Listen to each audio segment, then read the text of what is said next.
In our yearning joy and wonder, God speaks today. In the care we show each other, God speaks today. As we tend each friend and neighbor, work for justice, welcome strangers, live so all are free from danger. God speaks today.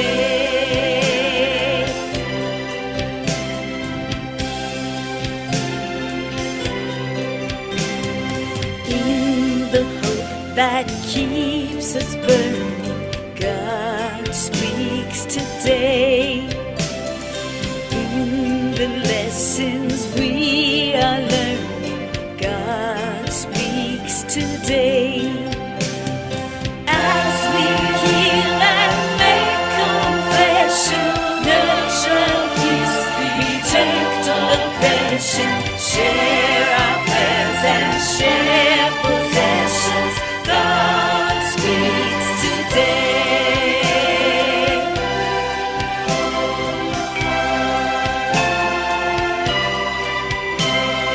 In the beauty of surrounding, God speaks today. In the love that keeps astounding, God speaks today. In the sacred invitation to restore each soul and nation, as we strive to heal creation, God speaks today. As we strive to heal creation, God speaks today.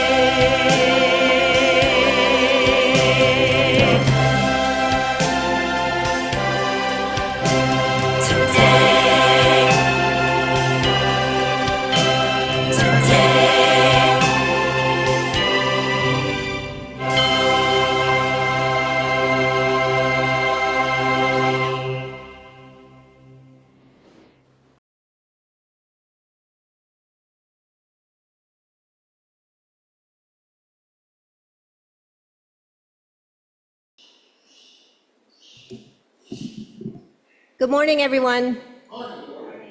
Welcome to the live in-person and live Zoom worship service of the Universalist Unitarian Church of Riverside. Our opening hymn this morning is number 131, Love Will Guide Us, from the Gray Hymnal. Please feel free to sing as the Spirit moves you, and stand and body your spirit and join us in singing hymn number 131, Love Will Guide Us.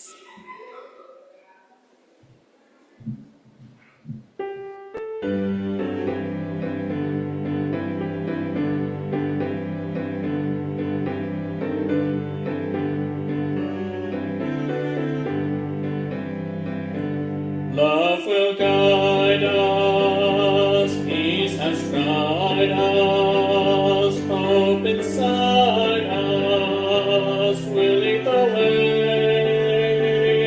On the road from greed to giving, love will guide us through the hard night. If you cannot sing like angels, if you cannot speak before thousands, you can give from deep within you. You can change the world with your love. Love will guide us, peace has tried us, hope inside us will lead the way. On the road from greed to giving, love will guide us through the hard night.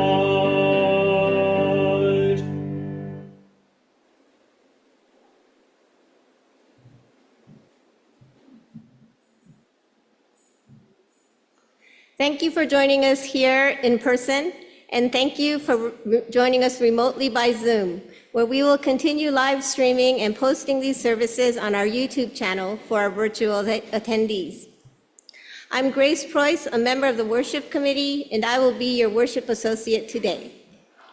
Other members of the Worship Committee who make this service possible include Alec Peck, our music coordinator, and Adam Wedeking, who monitors our visual and online connections, and Kate Lewicki, who is in charge of the sound system. We welcome you to join us this morning with an open mind and an open heart, and with muted electronic devices, please. Welcome to this morning and this opportunity to be together in community. This congregation is a place where we come to learn more about being in relationship together, how to listen, how to forgive, how to be vulnerable, and how to create trust and space for one another. Thank you for joining us here today. Before we move into the service, there are a few announcements we'd like to share. We will mention several websites, email addresses, and phone numbers. At the end of the service, we will leave up a slide with all of this information, and it is also available on our website. Newsletter. The monthly UUCR newsletter comes out the first of every other month by email and per request by postal mail. If you have something newsworthy or that you would like to contribute, please email uuchurchofriverside.calendar@gmail.com or call the church office at 951-686-6515. If you would like to be added to our mailing list, please contact the church office. The board meeting is now held on the third Thursday of the month, and the next one will be on Thursday, July 17th at 5:30 p.m. Greeting our guests. Our time together is brief, but it is filled with joy. In that spirit, I invite you to turn to those around you, greet them, welcome them, and share that joy. For those on Zoom, you can use the Zoom wave gesture or just wave at your camera.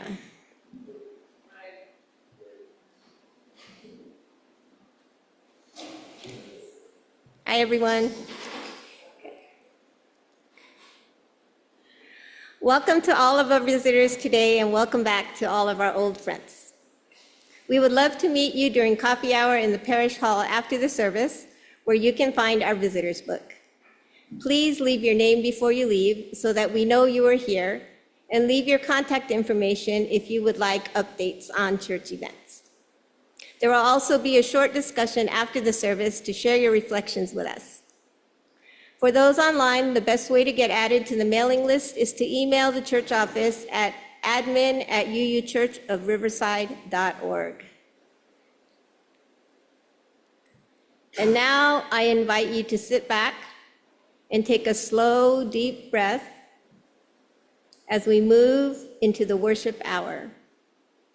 You are welcome to read with me the covenant of our church. Love is the doctrine of this church.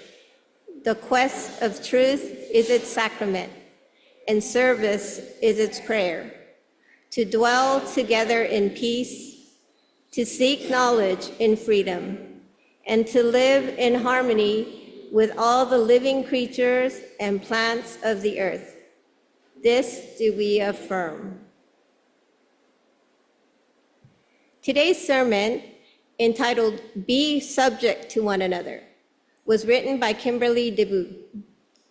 Reverend Kimberlyn DeBoo is a community minister based in Tacoma Park, Maryland, inspiring an artful and art-filled faith. Describing herself, she says, "I am many things at many times. Professionally, a writer, editor, singer, actor, director, designer, muse, and minister. Having served in a congregation, I am now a community minister, working with congregations in the area of arts and worship. Personally, a queer, cisgendered woman who loves art, theater, film, books, television, and music. Spiritually, she is a seeker, a journeyer, a radical universalist with process tendencies, and in the true wrestles with God meaning, a daughter of Israel. My name is my home is Unitarian Universalism. Mentally, I am a deep thinker, a minister, and a chanteuse. Being subject to one another is about being attentive to one another's needs. It is about being kind. Kindness is not always easy. Kindness is sometimes uncomfortable because it requires us to not stay comfortable, but to understand that when all is said and done, we're all part of one family, one body. How can we be unkind to one part of our body when it's so intrinsically such an important part of us?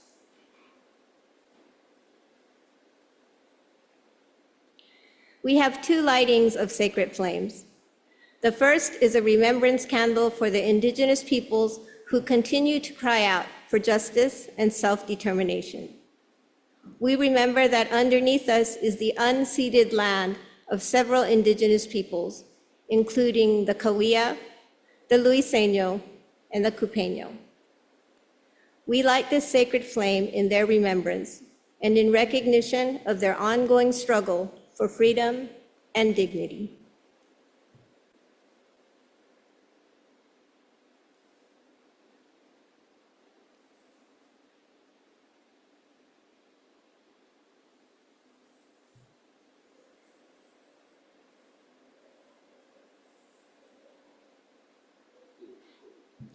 There it goes.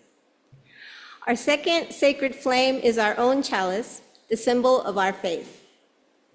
We are blessed with this space and opportunity to strive to live out our common principles, to bring justice, equity, and compassion into our daily lives, to resist all that threatens the earth and her people, and to be part of a world community with peace, liberty, and justice for all. Let these thoughts carry us forth as we journey and worship together. Today's chalice lighting words are "The Chalice Lit Among Us" by Deborah Falk.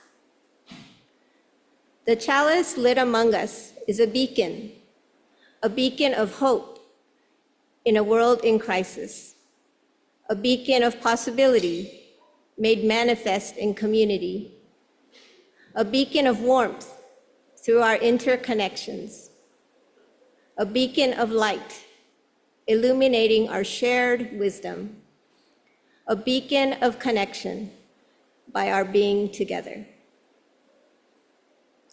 Thank you, Bill. Our hymn now is number 1008, "When Our Heart is in a Holy Place," from the Teal hymnal. Feel free to sing as the Spirit moves you, and stand, embody your spirit, and join us in singing number 1008, "When Our Heart is in a Holy Place."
are blessed with love and amazing grace when our heart is in a holy place. When we share the silence of sacred space and the guarded heart stirs within, and we feel the power of each other's faith, then our heart is in a holy place. When our heart is in a holy place, when our heart is in a holy place, we are blessed with love and amazing grace. When our heart is in a holy place, when our heart is in a holy place.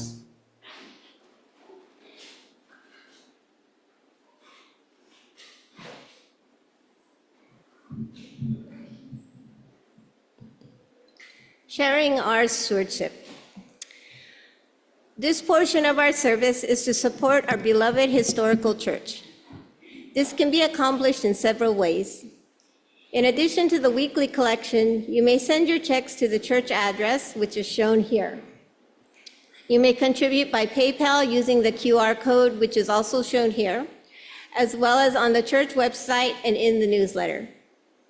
Stater Brothers Market gives our church a rebate on Stater grocery cards, which we will have in church each Sunday. You get the full value of your purchase, and the church also receives a percentage for free. Please see Robert Braun in the church office if you are interested in purchasing the gift cards. Please donate as the Spirit moves you by whatever method works best for you. Thank you for your generosity. To those who give of their time and their talent, thank you for your generous care and attention. To all of you who have joined us here today, thank you for the gift of your presence.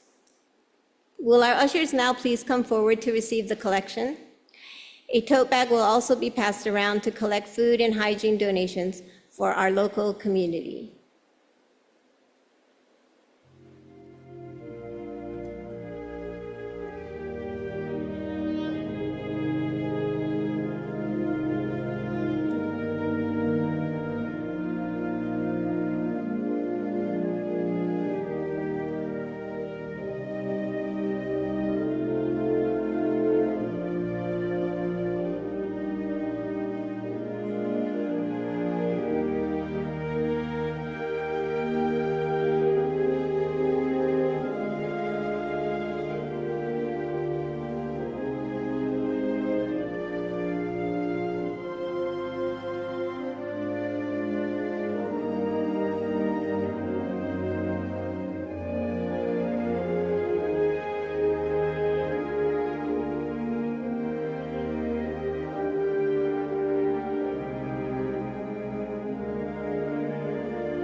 Thank you. Our next hymn is number 1010, We Give Thanks, from the Teal Hymnal. Feel free to sing as the Spirit moves you and stand and body your spirit and join us in singing hymn number 1010, We Give Thanks.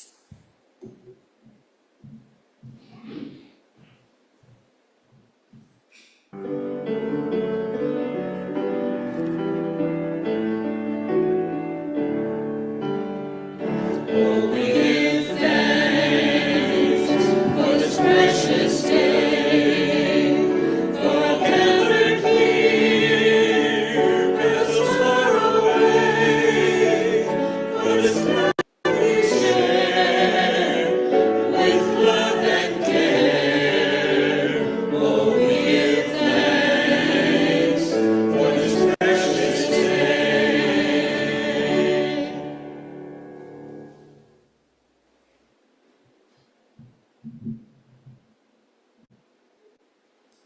Our meditation today is The Richness of Our Differences by Julianne Lepp.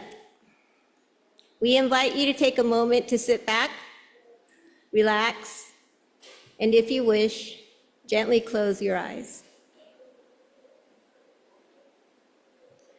We seek our place in the world and the answers to our heart's deep questions. As we seek, may our hearts be open to unexpected answers. May we be reminded that all beings are whole, sacred, and worthy. Let our hearts be welcoming of multiple truths, not holding hard or fast to closed-mindedness or judgmental thinking. What can we learn from each other in the richness of our differences? May the heart of compassion help us recognize the sacred in each other and bridge differences in these challenging times. May each of us be held in relationship, accountability, and the power of beloved community. Blessed be. Now let us pause for a moment of silence and reflection.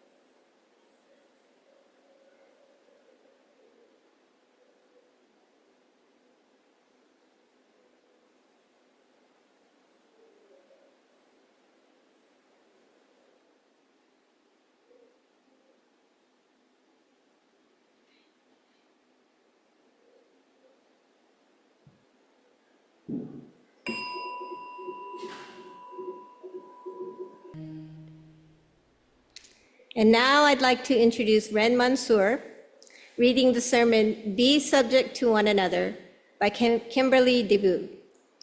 This is a pre-written sermon taken from the notes from the Far Fringe website.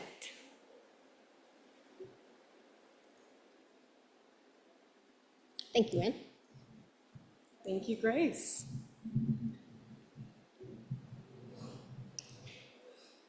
This sermon was posted online by Kimberly DeBoos. It was presented twice in 2018, one on September 27th and the other on October 28th. And now we're presenting it here for you.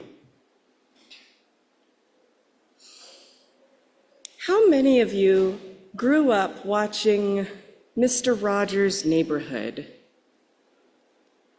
or showed it to your children as they were growing up? I was born at just the right time.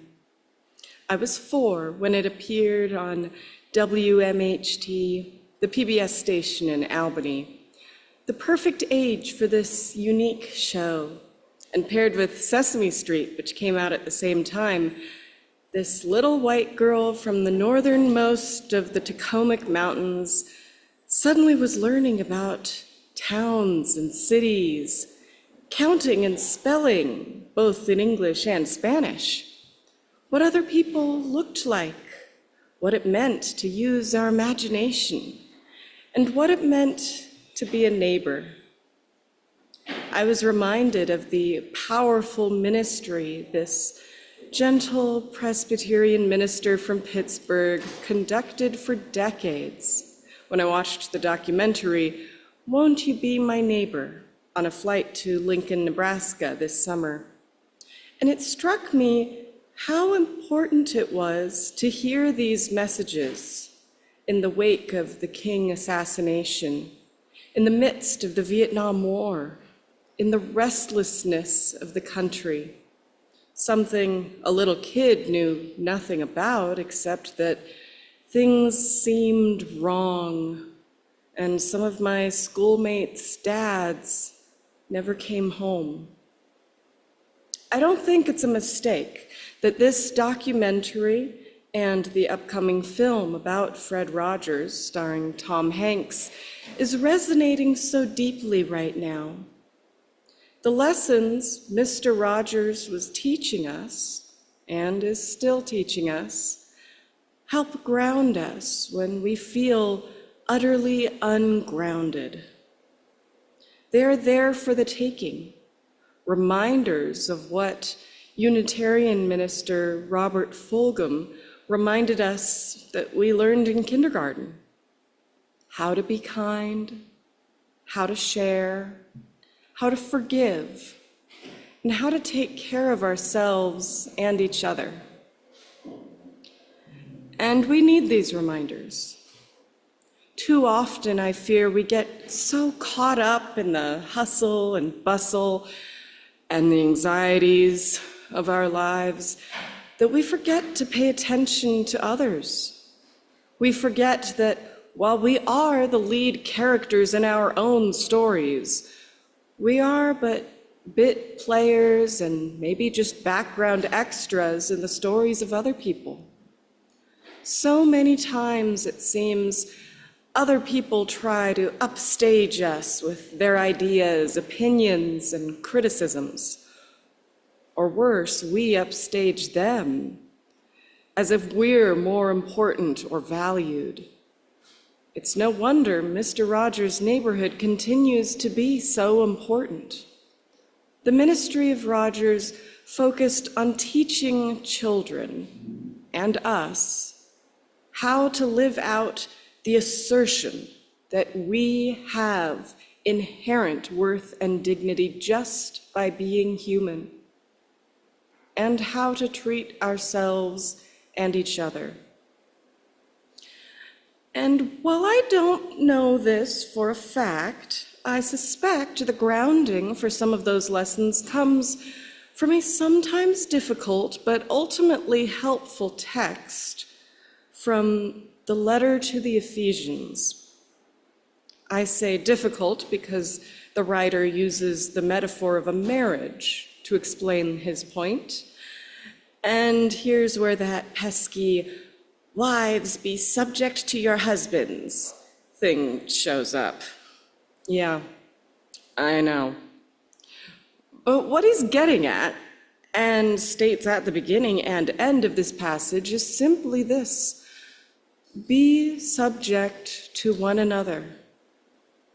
Now, for those not familiar with the biblical text, this epistle or letter to the church in Ephesus is one of the many written in the name of Paul of Tarsus, carrying on the ministry of someone who planted these Jesus churches around the Mediterranean. Paul's like a mega church pastor, only his congregations are probably small. But he has this collection of churches he stewards like a regional consulate, the Evan Carville-Zeimer of his day. And, well, let's not kid ourselves. People 2,000 years ago were much like people today. And any time you get a bunch of people collected in an organization, there's going to be trouble, especially when they're collected around a mission or a vision or a belief. So these letters, these epistles, aren't, to me anyway, so much sacred text as swift kicks in their collective keisters. Over and over again, Paul, or one of his staff anyway, is telling them to, 1, stop bending the stories of Jesus to make you look good, and 2, stop being bad. This one to the Ephesians is no different. My hunch is that there was a lot of conflict and infighting there, so this letter is very much reminding everyone to get along with each other, especially since the figure they're centering their organization around, Jesus, is most assuredly not keen on people treating each other with disrespect. In other words, this isn't so much about a particular belief or connection to a particular God. It's about you, and it's about me, which means it's about us. What we're talking about is seeing one another as family, as the people we devote our last measure of affection to. It's how we are seen and cared for and thought of. This is calling us back to our best selves. And yes, our covenant is about how we treat one another, the people we have known for months, years, decades, the people we work side by side with on committees and events and projects, the people we celebrate with and mourn with, the people who delight us and annoy us, but with whom we consider family, the people who we see, care for, think of, and hope that we are seen by, cared for by, and thought of by. Now, I know that people don't always get along, well, all the time, especially when there are decades of history. When I first started serving our congregation in Southold on Long Island, I had a series of meetings with members so I could learn more about the congregation and the people. In one afternoon, I was to meet with a woman I'll call Dorothy, who had been a member for about 40 years, and then later with a woman I'll call Carolyn, who had been a member for about 40 years. Both women had served as president on various committees, taught religious education. They'd done it all. In my conversation with Dorothy, I learned about the 7-year span that she and Carolyn hadn't talked to one another because Carolyn had done something she deemed terrible. But at some point, they forgot about it. And while they still argue a lot, they're talking again. A few hours later, I learned from Carolyn about how she and Dorothy hadn't talked for about 7 years because Dorothy had done something she deemed terrible.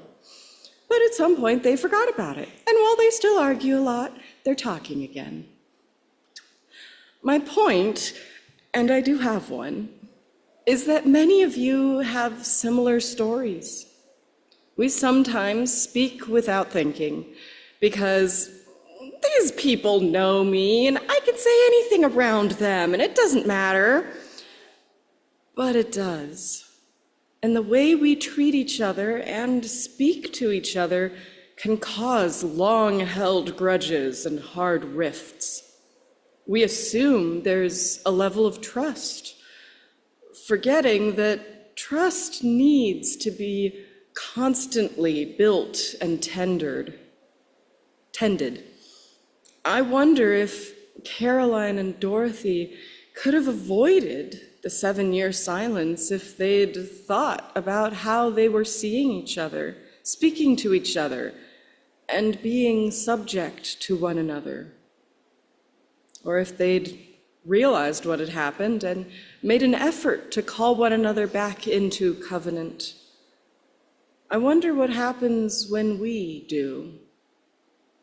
This stuff matters, because if we don't get it right inside our walls, we have no hope of getting it right outside our walls. Because being subject to one another is about family and friends, fellow UUs, but it's also about strangers in the workplace, in the coffee shop, on the freeway, at the airport, at the gym, in our houses of worship. This is about how we treat one another with our policies and our laws. This is how we affirm and promote justice, equity, and compassion. Now, let me be clear. Being subject to one another is not about being subservient, as some might want to interpret that Ephesians text. This is not about an imbalance of power, or at least it shouldn't be. Rather, it is about attention, simply being attentive to one another. We might see it as being kind. Now, I want to make a distinction. I do not mean nice. I hate that word nice. Nice is wishy-washy. Nice rolls over. Nice buys into the gospel of comfort that says, we don't want to offend. Nice is complacent. Nice doesn't make waves or make a stink and lets people have their own version of truth, even when it's not factual.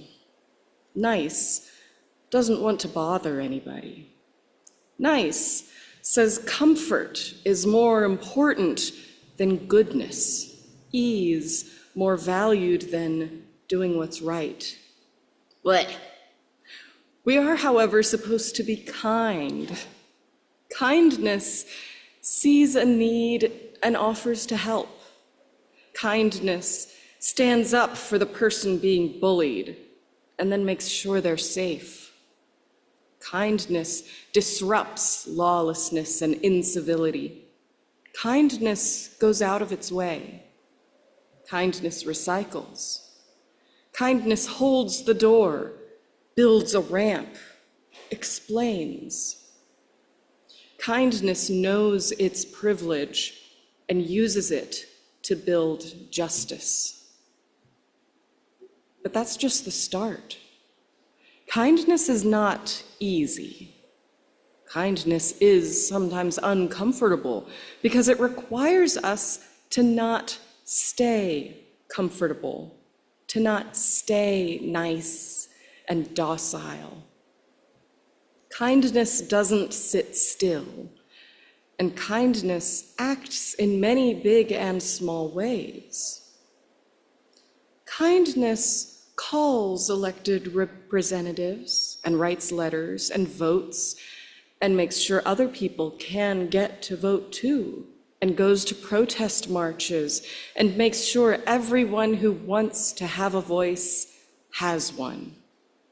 Kindness believes the survivors. Kindness prays for the protection of sacred land and water and asks forgiveness. Kindness knows that trans people cannot be erased. Kindness presses legislators to send aid to Puerto Rico and North Carolina and Florida. Kindness works for racial justice because it knows that Black lives matter. Kindness answers yes. Kindness doesn't calculate the return on investment or the risk to reputation or the fear of comments. Kindness is present to the moment. Kindness isn't always easy, but it matters. Kindness doesn't assume everyone knows how we do things here. Kindness welcomes new ideas as a gift, not a challenge. Kindness embraces complexity and embraces discomfort in service to something better. Kindness prefers effectiveness over efficiency. Kindness apologizes and takes responsibility. Kindness lets go of perfectionism. Kindness speaks honestly, but also speaks with thoughtfulness and care.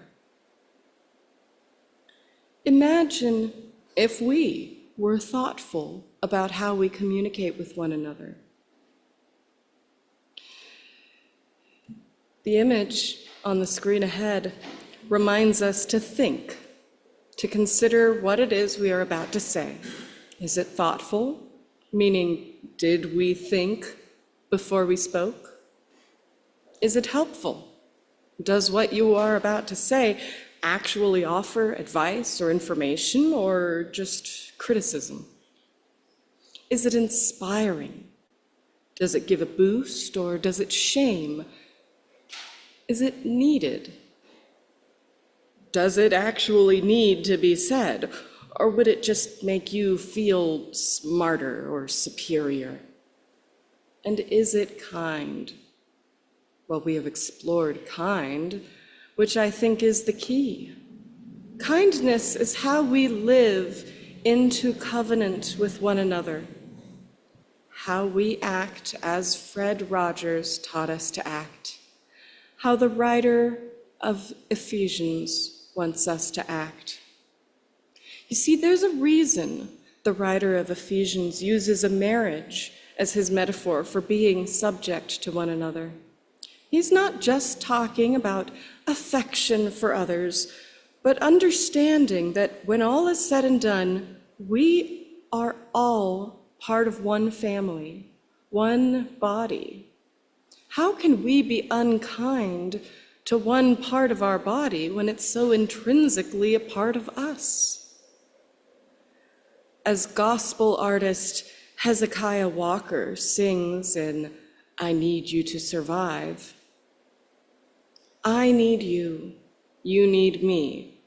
We're all a part of God's body. Imagine when we think of another person this way and show them they matter, to see them as individuals, to listen to their stories and consider their needs. Imagine if we thought of ourselves this way and were kind to ourselves. Because when we start acting that way towards ourselves and then each other, we begin to see how we can be subject to one another, even if other are people who disagree with us at the top of their lungs. We are subject to one another when we stop building walls and start building bridges. We are subject to one another when we work for equal rights and equal pay and safety and clean water and accessibility for everyone. We are subject to one another when we join our forces together, remembering Margaret Mead's words to never doubt that a small group of thoughtful, committed citizens can change the world. Indeed, it's the only thing that ever has. Be subject to one another, pleads the writer of Ephesians, and every religious path worth its salt. We know this stuff. We learned it as children, and it's what drew us to the life-giving message of Unitarian Universalism in the first place.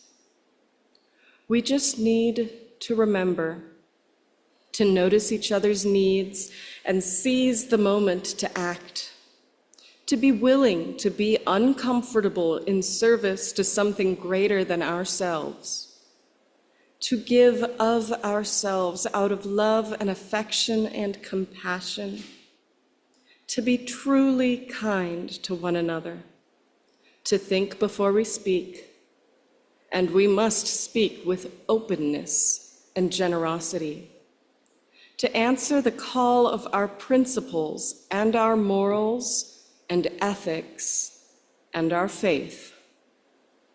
Let us be subject to one another.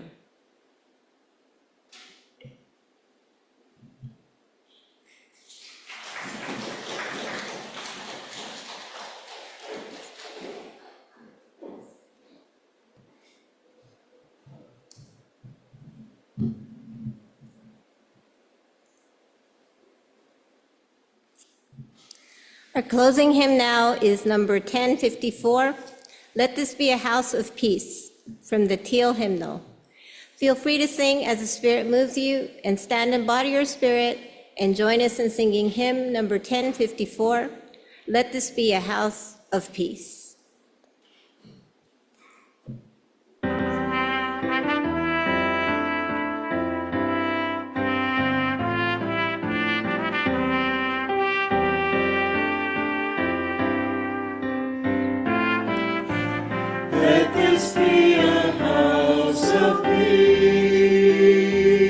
grace of nature and humanity, of sorrow and elation. Let this be our house, a haven for the hearing, an open room for question and our inspiration. Let this be a house of peace. Let this be a house of peace. Let this be a house of freedom, guardian of dignity and worth held deep inside us. Let this be our house, a platform for the free voice, where all our sacred differences here shall not divide us. Let this be a house of peace. Let this be a house of peace. Let us in this house seek truth, where scientists and mystics abide in reverence sleep. Let this be our house, the house of our creation, where works of art and melodies consecrate the atmosphere. Let this be a house of peace. Let this be a house of peace. Let this be a house of prophecy. May vision for our children be our common theme. Let this be our house of faith and lore and legend, a trove of ancient story and cradle of our tender dreams. Let this be a house of peace. Let this be a house of peace. Let this be a house of peace. Let this be a house of peace.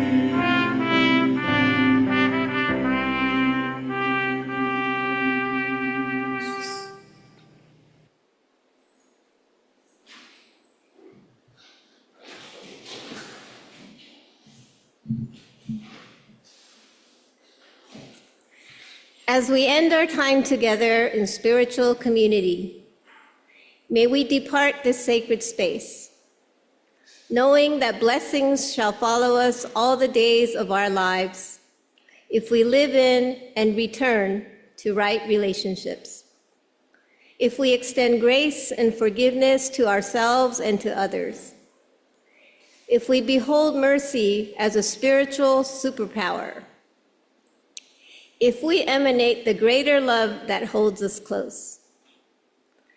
May our lives radiate the blessings that we have been given. May kindness and compassion fall gently from us. May there be peace in the world, and may it begin with us. Namaste, amen, and blessed be.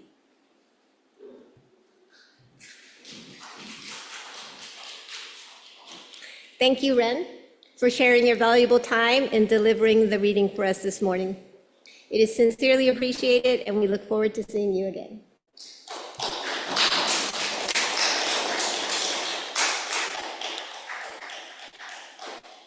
We will have 10 to 15 minutes for discussion following the service for those who wish to share your thoughts and observations on today's topic. Please be aware that this will be included on the video that is posted. For the rest of you, you are now welcome to adjourn into the parish hall. Would anyone like to come up and share their thoughts with us? Hi, Diane. Good morning.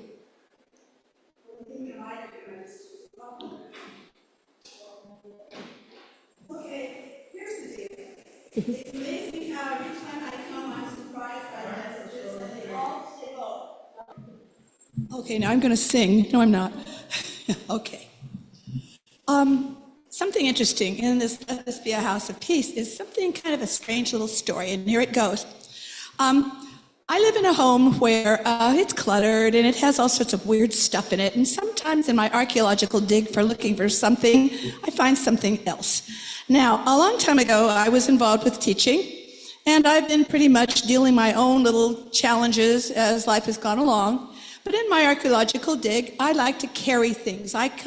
Women like to carry bowling balls in their purses, and I love to make everything very heavy that I carry, so sometimes I can't get it all in a purse.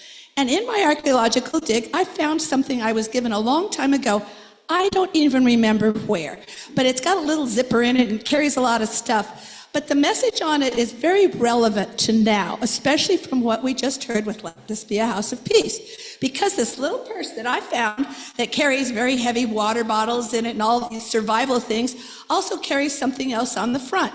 And it's one word, and it was what they kept singing in this little song. And that word was peace. Now, the peace that I carry with me, with my bowling balls of water inside to survive myself or maybe help others survive along the way, has the word peace in it, P-E-A-C-E. Now, I had never thought of how relevant this little buried purse was until recently with things that have been happening around us in our world.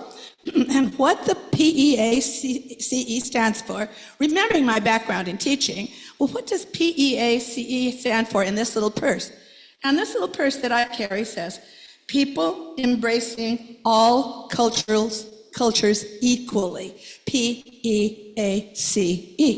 Well, it seemed quite relevant that I found this at this time because I still carry the stuff important to me, but more importantly, there's a message I carry with it, which is this little bag's message. People embracing all cultures equally. So I thought I'd come up here and mention that little story to you about how sometimes it can be right in front of us and we have to remember the importance of the words that are contained in that word peace. A lot goes into it, including maybe this little people embracing all cultures equally. That's it. Thank you for listening. Bye-bye.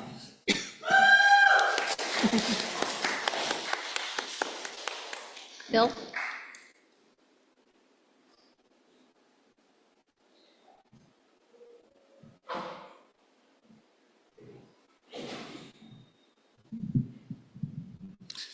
It will come as absolutely no surprise to most of you that I managed to find something that helped augment today's message. It's not just thinking. It's when somebody's stuck, if you can possibly give them a full toolbox. For example, there was a guy who I was just looking at my YouTube, and this guy was fighting PTSD, and I guess had been doing so for quite some time. And he was talking to this one woman who did reactions to song reviews, to where if there's a really powerful song, you get somebody who's never heard it, and they're like a generation or two beyond when that song was first sung.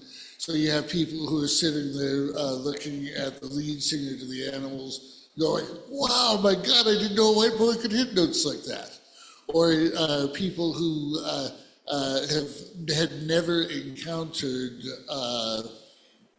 the remake of Sound of Silence that has had millions of people on it. And, you know, some of the details they got. When you run into somebody who's got a hole, sometimes you just don't, it's not just a sentence you say to make him feel better. You get him to looking at, well, as a Universalist Unitarian, you get him to looking at the universe around them. That if the world is set a shimmer from 1,000 things, chaos and creativity, small acts of order that chain together, if you can, and somebody is hurting, first you say the thing that helps them seal the pain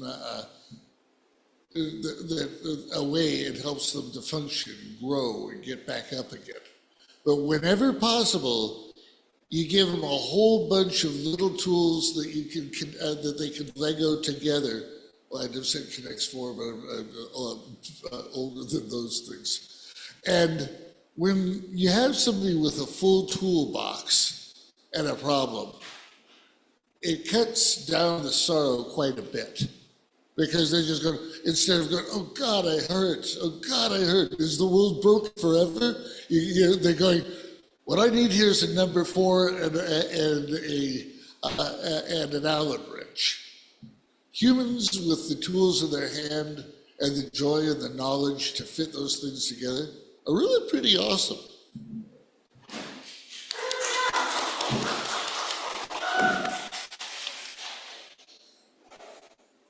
Adam?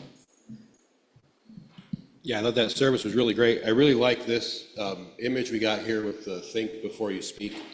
It's very similar. There's a teaching from the Buddha that I've always had in my mind to think about before I speak. That it's kind of very similar to that. This is from the Anguttara Nikaya, the Book of Fives. If anybody's familiar with Buddhist scriptures, it's a bunch of different Nikayas, collections. The Anguttara Nikaya is all numbered lists, and so this is the Book of Fives because it's 5 things. So the Buddha said, monks, a statement endowed with 5 factors is well-spoken, not ill-spoken. It is blameless and unfaulted by knowledgeable people. Which 5? It is spoken at the right time. It is spoken in truth. It is spoken affectionately. It is spoken beneficially. And it is spoken with a mind of goodwill. A statement endowed with these 5 factors is well-spoken, not ill-spoken. It is blameless and unfaulted by knowledgeable people. So those are the 5 things I think about before I talk. Is this the right time to say this? Is this being honest? Is this with affection? Is this with goodwill? Or am I trying to hurt somebody? Think about those things. I think that's awesome. A lot of us just talk. A lot of people I know is just talk to talk. And words can be really powerful. And so it's really important to think about those words before you say them. Thank you, Adam. So what Adam just read is pretty similar to that list up there, which goes probably to show that the goal of religion or faith is to be good humans to each other. And as long as it follows those rules, I think it's a good thing. Yes, Bill.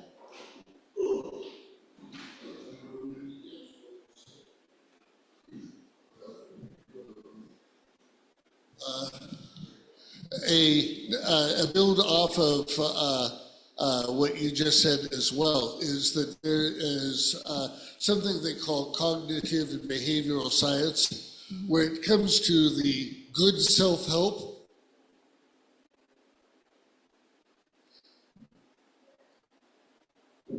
And the important thing about it is to say, is it kind, like you said? Is it the sort of thing that you would, the kind of advice you'd give your best friend when they were hurting? You don't want to, there used to be a book out there called Woulda, Coulda, Shoulda, and it worked into the idea that all paths are golden until I take them, and whereupon they turn to the reverse of gold. Everything will work if you keep banging away, except if it's you. There are some ways that first you strive for the good and you also avoid the negative. There's some ways that we just beat the heck out of each other. And if we can catch ourselves before we say that to ourselves or give advice to our friends, this also is a helpful way out of the mess and into a more beautiful world. Thank you, Bill. Yeah, I think those rules also apply to how we speak to ourselves. So, okay.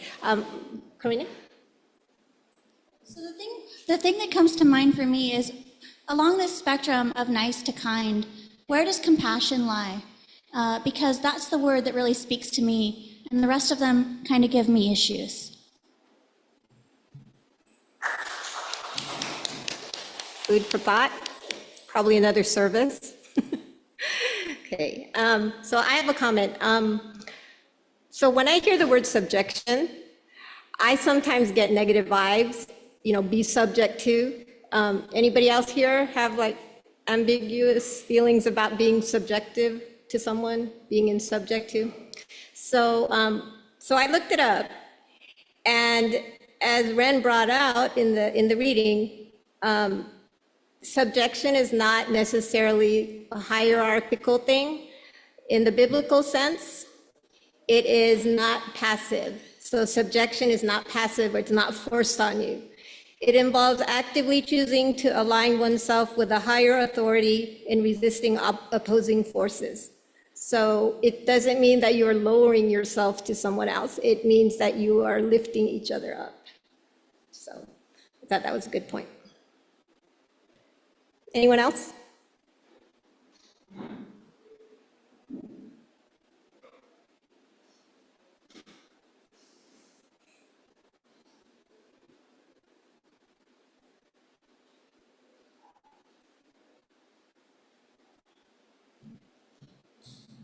Well, Just a short piece of levity. If you're watching the Sunday morning news programs, you can see that there's a battle going on between Pam Bondi and at least 2 or 3 other cabinet members, each of them trying to outvie being loyal to Trump, is how I would interpret it. If you want some good humor, you may want to pay attention to the news later today and see how that falls out. Thank you. thank you all. We do need some levity for sure. Nikki? Hi, I'm Nikki. If anybody needs a friend with the truck, see me after service. Nice. Okay. Is there anyone online who has any comments? No? All right. Then if there are no further comments, we thank you all for sharing your thoughts and being with us. Now please join us in the parish hall for further fellowship. Thank you.